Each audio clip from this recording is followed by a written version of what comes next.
Okay, so just a quick recap of our probability section. So the first thing that we need to know is what the probability scale is all about. So basically, a probability scale is between 0 and 1. So that means the sum of all probabilities will add up to 1. So if you ever get an answer that the probability it's going to rain tomorrow is 1.5, you know you've done something wrong. Okay, so the total probabilities should never be higher than 1. For something to be a probability of 1, it means that it's absolutely certain. And for something to be a probability of 0, it means it's impossible. And obviously you can have many numbers in between. 0.5 we would say is even probability or even chance. You can obviously look at 0.75, you could look at 0.8, 0.9, etc., etc. So, you know, you can put fractions on there, you can put decimals, and they all mean the same thing. So that's your probability scale. The next thing that we're going to have a quick look is a question based on some sweets. So it says that a bag contains 3 blue sweets, 5 red sweets and 2 yellow sweets, and we're asked to calculate some things. So what you need to remember then is that your probability formula is going to be the desired outcomes over the total outcomes. So let's have a look at this. So it says, what is the probability of picking a red sweet? So what the desired outcomes mean is how many red sweets are there in this bag, and there are 5 red sweets. Total outcomes, how many sweets are there in the total bag? So that's 3, that's 5, and that's 2. Add those together and that gives me 10.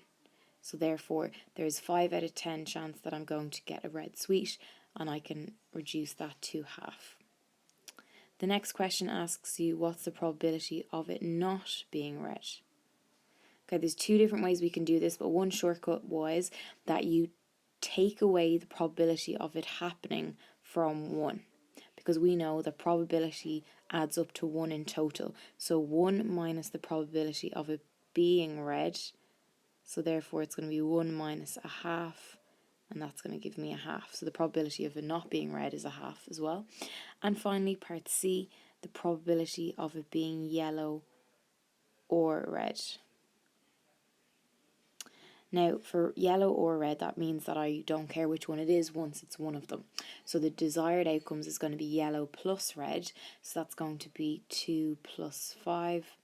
And the total amount of outcomes is the same, that's going to be 10, so that's going to give me 7 over 10.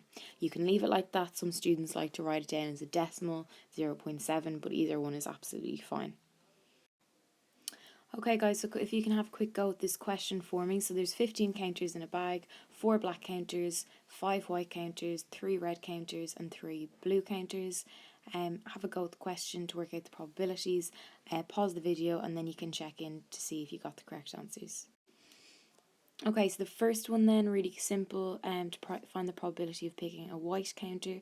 So that's going to be 5 out of 15 in total, and therefore that's going to reduce or simplify down to be 1/3.